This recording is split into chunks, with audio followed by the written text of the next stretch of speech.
பிரியன் sir உங்ககிட்ட இருந்து தொடங்குறேன். திமுக, அதிமுக, பாஜக, நாம் தமிழர் கட்சின்னு 4 முனை போட்டி இருக்கு. களத்தில் நீங்கள் எதெல்லாம் ரிஃப்ளெக்ட் ஆகுதுன்னு நீங்கள் பார்க்குறீங்க? இப்போ பரப்புரை ஒரு வாரமாக தொடங்கியிருக்கிறாங்க. அதுலேயும் திமுக, அதிமுக 2 பேருமே திருச்சி முதலமைச்சரும் அங்கிருந்து தொடங்கியிருக்கிறார், நேற்றைக்கு எதிர்க்கட்சி தலைவரும் அங்கிருந்து தொடங்கியிருக்கிறார். அப்படி பார்க்கும் பொழுது களத்தில் யார் எப்படி ரிஃப்ளெக்ட் ஆகிருக்கு, உங்களுடைய பார்வை எப்படியானதாக இருக்குது அதை பற்றி? இல்லை, அதாவது பாஜக அல்லது திமுக, அதிமுக இந்த அணிகள்லாம் பிரச்சாரத்தில் ஈடுபடுறது மீடியாவுடைய அந்த கிளேர்னால பளிச்சுன்னு மக்களுக்கு தெரியுது. ராம் தமிழரும் அவங்க பாட்டுக்கு அவங்க சைலண்டாக பண்ணிகிட்டு இருக்காங்க. அதான் அவங்க எதுவுமே பண்ணலைன்னா சொல்ல முடியாது. அவங்களும் கிரவுண்டில் வேலை செஞ்சுருக்கும். மீடியாவில் ஸ்பேஸ் கொடுக்கல இல்லை இருக்குது, பட் ஆனால் இவங்களுக்கு கிடைக்கிற அளவுக்கு அவங்களுக்கு இல்லை ஆக்சுவலாக. அதனால் ரொம்ப பெரிய அளவுக்குலாம் இப்போ இருக்காது. இப்போது ஒரு சிஎம்ஓ இல்லை பழனிசாமி பேசும்போதெல்லாம் மீடியா 20 நிமிஷம் 15 நிமிஷம் போடுறோம் இல்லையா? அண்ணாமலைக்கே சில டிவியில் 20 நிமிஷம் கொடுக்குறாங்க. அது மாதிரி இருக்கிறப்போ அந்த இது சீமானுக்கு அவ்வளோ கிளார் கிடைக்காது. பட் அடிப்படையான விஷயம் என்னென்னா இதில் பிளேயர் யார், முக்கியமான பிளேயர் யாருன்னு ஒவ்வொரு தொகுதி சம்மந்தப்பட்ட விஷயமா இருக்குது. அது மத்திய வட தமிழகம் ஒரு மாதிரி இருக்குது, தெற்கு ஒரு மாதிரி இருக்குது, மேற்கு ஒரு மாதிரி இருக்குது. ஸோ இந்த மாதிரி அங்கே பிரித்து தான் பார்க்க வேண்டியதாக இருக்குது. அப்படி பிரித்து பார்க்கும்போது இந்த கூட்டணி கட்சிகள் திமுகவுக்குள்ள ஒரு சாதகமான விஷயம் அப்படின்னு பார்த்தீங்கன்னா, எதிர்க்க இருக்கிற அணிகள் 2ஆக பிரிஞ்சு கிடக்கு. 2ம் பலமான கூட்டணி அமைக்கலை. சீமான் தனியாக நிற்கிறாரு. ஸோ திமுகவுக்கு எதிரான ஓட்டுகள் பிரியறதுக்கான வாய்ப்புகள் இருக்குது அப்படின்றது ஒரு விஷயம். திமுக கட்டுக்கோப்பான கூட்டணி வச்சுருக்கு. திமுக விமன் சென்ட்ரிக்காக நிறைய ப்ரோக்ராம்லாம் பண்ணியிருக்கு. ஒரு டார்கெட் பண்ணி ஓட்டை சேகரிக்கிறாங்கன்ற ஒரு விஷயம் இருக்குது. அதனால் அதுக்கு ஒரு எட்ஜ் இருக்குது அப்படின்ற மாதிரியான ஒரு பேச்சு இருக்குது. அது களத்தில் இனிமேல் தான் எப்படிப்பட்ட பிரச்சாரத்தை. அதிமுகவை பொறுத்த மட்டும் அவங்களுக்கு என்னென்னா பாஜக திமுகவோட நேரடியான போட்டியா அல்லது அதிமுக போட்டியான்ற ஒரு கேள்வி களத்தில் பிரமாதமாக போயிட்டுருக்கிறப்போ, இல்லை நாங்களும் இருக்கோம் அப்படின்னு காட்டுற மாதிரியான நேற்று திருச்சியில் அவங்க ஒரு பெரிய கூட்டத்தை அவங்க காமிச்சிருக்கிறத நாங்கள் தான் போட்டிங்கிறது, திமுகவுக்கும் அதிமுகவுக்கு இடையே போட்டின்னு அவங்க சொல்கிறாங்க. அதுதான் எங்களுக்கும் திமுகவுக்கும் தான் போட்டின்னு அவங்க சொன்னால் கூட அந்த சொல்கிறதுக்கு ஏற்றபடியான ஒரு க்ரௌடை காமிச்சிருக்காங்க. ஆனால் அந்த க்ரௌடுன்றது அவங்களுக்கு இருக்க பலத்தை காமிக்கிற ஒரு விஷயம். பட் ஆக்சுவலாக போட்டி அப்படின்னா கருத்தியல் ரீதியான போட்டி திமுகவுக்கும் பாஜகவுக்கும் தான் நடக்கிறத பார்க்குறோம். ஏன்னா திமுகன்றது பாஜகவை தான் அட்டாக் பண்ணுறாங்க பல விஷயங்களில், பாஜக திமுகவை தான் அட்டாக் பண்ணுறாங்க. ஸோ அதிமுகவை பொறுத்த மட்டும் பாஜகவை நோக்கி அந்த கணைகள் ரொம்ப அவ்வளோ தூரம் போகிறதில்ல. ஒரு கண்டன கணைகளோ ஒரு கடுமையான சொற்களோ எதுவும் போகிறதில்ல. ஒரு மாதிரி அடக்கி வாசிக்கிறாங்க. அதான் அவங்க கேண்டிடேட்ஸும் பார்த்திங்கன்னா ஒரு பிரபலமான கேண்டிடேட்லாம் போடவே இல்லை. 32 33 தொகுதிகளில் முக்கியமான எதிர்பார்க்குற அவங்க ஆட்கள் யாரும் நிற்பாங்கலாம் அந்த மாதிரி எதுவும் இல்லை. ஒரு சாதாரண கட்சிக்காரர்களுக்கு கொடுத்துருக்காங்க. அந்த நம்பிக்கையில் அவங்க வெற்றி பெறுவாங்க, உழைச்சா வெற்றி பெறுவாங்கன்னு நம்பிக்கையில் இபிஎஸ் கொடுத்துருக்காரு. பட் அவருடைய அசஸ்மெண்ட் இப்போது மற்றவங்களாம் சொல்கிறது என்னன்னா 2வது இடத்துக்கு தான் போட்டி பாஜகவுக்கும் அதிமுகவுக்கும் அப்படின்ற ஒரு விஷயத்தை பொதுவாக எல்லாருமே பேசிகிட்டு இருக்காங்க.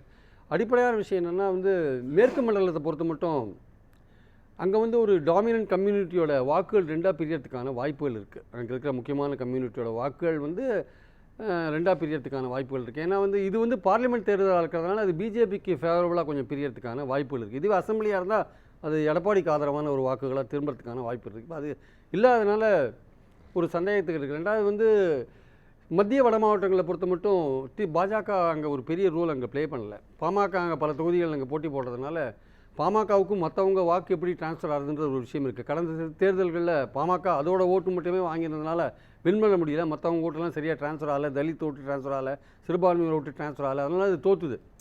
உதாரணமாக பார்த்தீங்கன்னா நீங்கள் சட்டமன்ற தேர்தலில் எடுத்துக்கலாமே, 23 தொகுதியில் போட்டி போட்டாங்க. சேலத்தில் 2 வின் பண்ணாங்க, தருமபுரியில் 2 வின் பண்ணாங்க. அதுக்கு காரணம் அங்கே கரெக்டாக ஒர்க் அவுட் ஆச்சு. மெஜாரிட்டி கம்யூனிட்டியோட வாக்குகள் 1 இயர் ப்ளஸ் அந்த கொங்கு வேளாளர் ஓட்டு காம்பினேஷன் ஒர்க் அவுட் ஆச்சு. மத்திய வட மாவட்டங்களில் ஒரு தொகுதியில் தான் அவங்க வெற்றி பெற்றாங்க பாமக. அதிமுக கூட்டணியே மொத்தம் 9 தொகுதிகளில் தான் வின் பண்ணிது. அப்படிலாம் இருக்கிறப்போ ஒரு 18 தொகுதிகளில் 23 தொகுதிகளில் போட்டி போட்டு 5 தொகுதிகளில் வெற்றி பெற்ற பாமக மீதி 18 தொகுதிகளில் 1 இயர் நல்ல அடர்த்தியாக இருக்கிற ஏரியாவில் தான் போட்டு போட்டாங்க. ஆனால் தோற்றுட்டாங்க, 18 தொகுதியிலும் தோற்றாங்க. ஸோ அவங்களுக்கு மற்றவங்க ஓட்டு அவ்வளோ ட்ரான்ஸ்ஃபர் ஆகலைன்றதை ஒரு ஓவராலாக சூப்பர்ஃபிஷியலாக பார்க்கும்போது தெரியுது. இந்த வரப்போகிற எலெக்ஷன்ஸில் எப்படி இருக்குன்னு சொல்ல முடியாது. ஸோ மற்றபடி இந்த கூட்டணிகள் இந்த அதிமுக தேமுக டாக்டர் கிருஷ்ணசாமி கூட்டணி இருக்குது இல்லையா, அந்த கூட்டணி சவுத்தில் சில ஏரியாக்களில் ஓரளவுக்கு அந்த கிருஷ்ணசாமி இருக்கிறதுனால கொஞ்சம் சில ஏரியாக்களில் நல்ல ஓட்டு வாங்கிறதுக்கான வாய்ப்புகள் இருக்குது.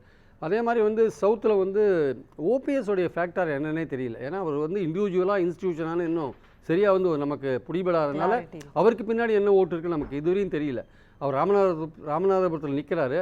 பட் அவருக்கே என்ன மாதிரி வாக்குகள் வரும், அப்புறம் அவரால் வந்து பிஜேபி கூட்டணிக்கு என்ன பெனிஃபிட் ஆகுன்றதெல்லாம் இன்னும் ஒரு கேள்விக்குறியாக தான் நான் பார்க்குறேன். பட் டிடிவிக்கு ஒரு இன்ஸ்டியூஷன் பின்னாடி இருக்குது. அவர் 2% கிட்டத்தட்ட ஓட்டு அவர் வச்சிருக்கலாம்.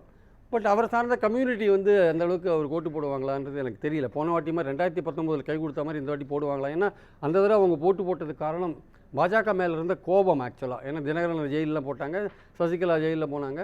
அப்புறம் கொஞ்ச நாளில் இப்போ ஓபிஎஸும் வெளில வந்துட்டார். அதனால் ஒரு அங்கே இருக்கிற டாமினன்ட் கம்யூனிட்டி என்ன பண்ணுது, பாஜகவை அவங்கள நமக்கு எதிராகவே அங்கே இருக்காங்கன்ற மாதிரியே பார்க்குறாங்க. ஸோ தினகரன் அங்கே போய் சேர்ந்தது எந்த அளவுக்கு அது ஒர்க் அவுட் ஆகுன்றது எனக்கு தெரியல. ஆக்சுவலாக அது கொஞ்சம் கேள்விக்குறியான ஒரு விஷயமாக தான் இருக்குது. அதனால் ராம்நாட்லேயும் வந்து ஓபிஎஸ்க்கு எந்த அளவு இருக்குது, அவருடைய செல்வாக்கு என்ன, ஈவன் எடப்பாடிக்கே கூட தனிப்பட்ட முறையில் இப்போ முதல் தேர்தலில் அவர் சந்திக்கிறாரு, அவருடைய வாக்கு வங்கி என்ன, நிச்சயமாக அது பார்க்க வேண்டியது. அண்ணாமலையே வந்து கட்சி வளர்ந்துருக்குன்னு சொல்கிறாரு. கட்சி வளர்ந்துருக்குன்னு சொல்கிற அண்ணாமலை அவருக்கே நம்பிக்கை இல்லாத கரூரை விட்டு நேராக போய் கோயம்புத்தூரில் நிற்கிறார். அவருக்கே வந்து ஏன் அவருக்கு ஹோம் டிஸ்ட்ரிக்டில் நிற்காத போய் கோயம்புத்தூரில் நிற்கிறாருன்னா அப்போ கரூரில் அவருக்கு வெற்றி பெறத்துக்கான வாய்ப்புகள் இல்லையா என்னன்னு தெரியல. அண்ணாமலை கோயம்புத்தூரில் வெற்றி பெறுவாரா, வேலுமணி அவர் அலோவ் பண்ணுவாங்களா, இல்லை அண்ணாமலை வெற்றி பெற்றா கொங்கு மண்டலத்தில் அவர் ஒரு ஃபோர்ஸாக வந்தாருன்னா ஏடிஎம்கேக்கு ஏதாவது செட்பேக் வருமா போன்ற விஷயங்கள்லாம் அங்கே இருக்குது. அதனால் ஏடிஎம்கே அண்ணாமலை தோற்கணும்னு விரும்புகிறாங்களா அப்படின்ற ஒரு முக்கியமான கேள்வி இங்கே இருக்குது. அது எந்த அளவுக்கு ஏடிஎம்கே வேலை செய்வாங்கன்றதை நம்ம பொறுத்து தான் பார்க்கணும். ஏன்னா அவங்க தரப்பில் ஒரு வருத்தம், வேலுமணி தரப்பில் ஒரு வருத்தம் என்ன இருக்குன்னா, இந்த கூட்டணியை வந்து அண்ணாமலை தான் தடுத்துட்டாரு அப்படின்னு ஒரு இது இருக்குது. ஸோ இவர் நாளைக்கு ஒரு எமர்ஜி ஆனார்னா, நாளைக்கு ஏதோ மோடி ஆட்சிக்கு வந்துட்டாருன்னா மந்திரி ஆகிறதுக்கு வாய்ப்பு இருக்குது. அப்போது கொங்கு மண்டலத்தில் வந்து பாஜகவுடைய வளர்ச்சி அதிகமாக இருக்கும், அது நம்மளை அழிக்கிற விதமாக இருக்கும் அப்படின்னு நினச்சிட்டு இவர் இப்போவே நம்ம தோக்கடிக்கணுன்ற மாதிரியான அங்கே இருக்கிற வானதி ஃபேக்டாரும் நமக்கு கொடுக்கல, நயினார் நாகேந்திரனுக்கு கொடுத்தாங்க, எம்எல்ஏ அவருக்கு கொடுத்தாங்க, நமக்கு கொடுக்கல அப்படின்னு வானதி தரப்புலேருந்து ஒரு அதிருப்தி இருக்கிறத நம்ம பார்க்குறோம். இதெல்லாம் எப்படி கொங்கு மண்டலத்தில் வந்து ஓவராலாக ஒரு பாஜகவுக்கு ஃபேவரபிளாக இருந்தால் கூட இந்த மாதிரி இண்டிவிஜுவலாக சில பிரச்சனைகள்லாம் அங்கங்கே ஓடின்னு இருக்கிறத நம்ம பார்க்குறோம். ஸோ இந்த இன்னும் களம் செட் ஆகும்பொழுது எக்ஸாக்டாக அதிமுக யாரை தொடர்ந்து அட்டாக் பண்ண போகுது, டிஎம்கேவை தான் அட்டாக் பண்ண போதா, இல்லை பாஜக தரப்பை பற்றி ஏதாவது எடுத்து வைப்பாங்களா, இல்லை பாஜக வந்து திமுகவை தான் தொடர்ந்து அட்டாக் பண்ண போதா, இல்லை அதிமுகவை பற்றி அதை எடுத்து வைப்பாங்களா, இல்லை திமுக வந்து வெறும் பாஜகவை தான் அட்டாக் பண்ண போதா, இல்லை அதிமுகவை பற்றி அதை பேச போகிறாங்களா, இதெல்லாம் வச்சு தான் இன்னும் களம் எப்படி சூடாகுது, அதை மக்கள் எப்படி ரியாக்ட் பண்ணுறாங்க, அதை பொறுத்து தான் நம்ம ஃபர்தராக அடுத்த ஸ்டெப்பு பேச முடியும்.